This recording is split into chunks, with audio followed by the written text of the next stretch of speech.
Halo saudara, dari Arlington, Virginia, saya Helmi Yohanes dan tim VOA kembali hadir dengan serangkaian berita Amerika Serikat dalam segmen Sapa Dunia.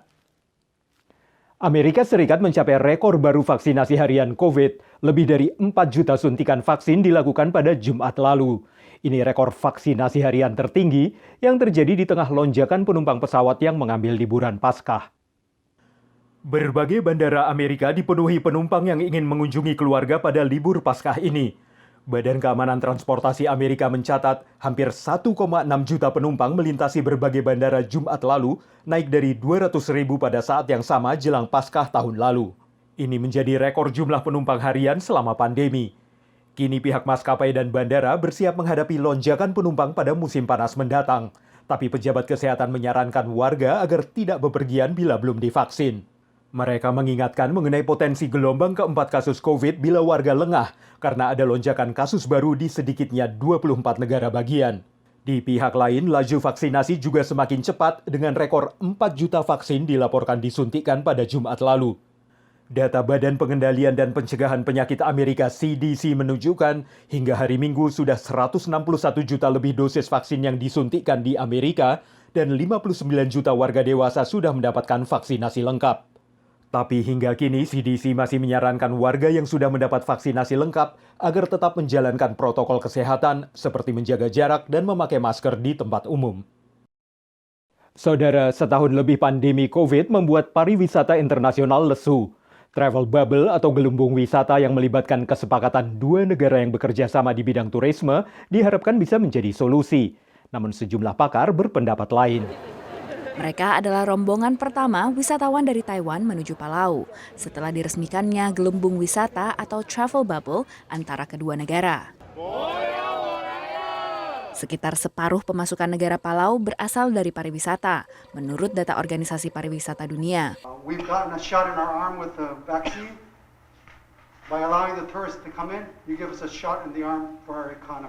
Palau yang berjarak kurang dari 4 jam terbang dari Taiwan tidak mencatat kasus positif COVID menurut data WHO. Sementara Taiwan melaporkan 1.022 kasus dengan 10 orang meninggal akibat COVID.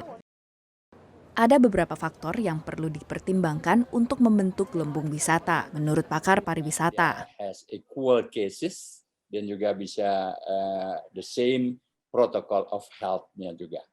Indonesia berencana membuka gelembung wisata dengan negara tetangga untuk menggerakkan ekonomi. Tapi Azril mengingatkan, jangan lupa lebih banyak orang Indonesia yang outbound of Indonesia daripada orang asingnya. Nah, ini banyak yang tidak dibahas gitu. Gelembung wisata bukan solusi yang permanen bagi pariwisata, menurut pakar kesehatan wisata. Yang menjadi solusi adalah kekebalan komunitas. Vaccinated people probably should be allowed to or feel like traveling more freely, and I think that's what will happen. Sebelumnya, Organisasi Kesehatan Dunia WHO bersama pemimpin dunia mendesak adanya perjanjian untuk menormalisasi keadaan pasca pandemi, termasuk aturan wisata antar negara. Demikian laporan VOA. Beralih ke staf kebun binatang yang harus berhati-hati menghindarkan penularan virus corona ke hewan-hewan yang berpotensi terkena COVID, termasuk melakukan pembatasan sosial dengan satwa. Kini dengan meluasnya vaksinasi pada manusia, kebun binatang juga memulai langkah vaksinasi COVID pada beberapa jenis satwa. COVID-19 diketahui bisa menjangkiti bukan hanya manusia. Itu yang terjadi di kebun binatang San Diego di negara bagian California.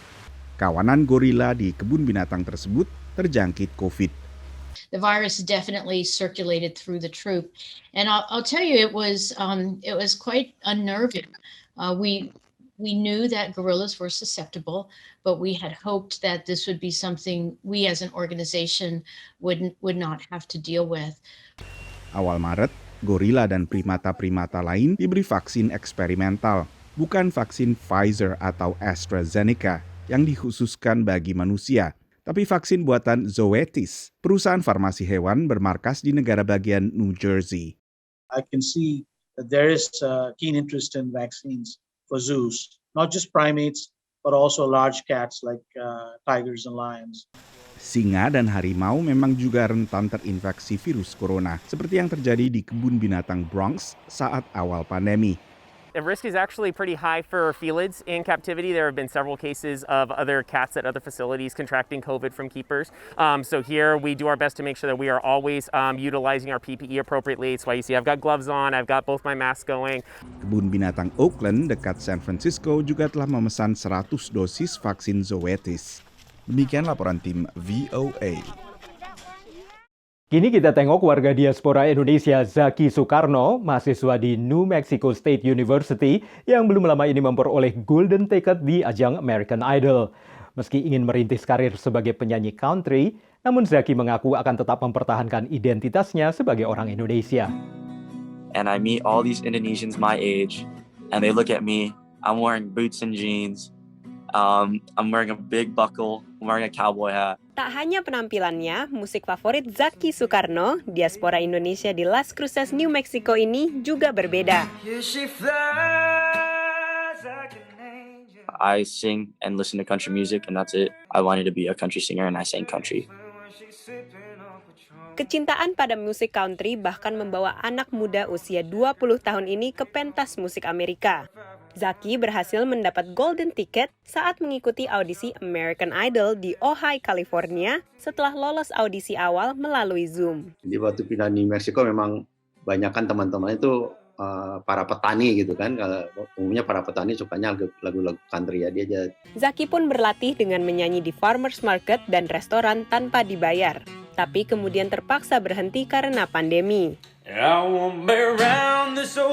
Ia lalu memakai media sosial untuk memperkenalkan musiknya. Untuk memasuki dunia entertainment industri musik di Amerika Serikat ini sangatlah sulit.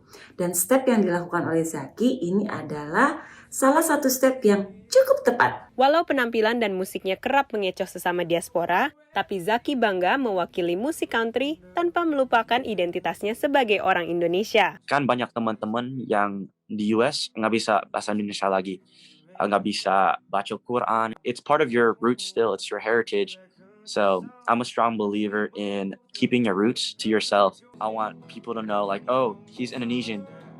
And he's a country singer. Dari Washington DC, Naras Prameswari, Nia Iman Santoso, VOA.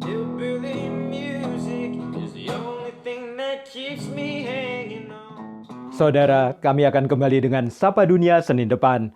Terima kasih atas perhatian Anda. Dari Arlington, Virginia, saya Helmi Yohanes dan tim VOA.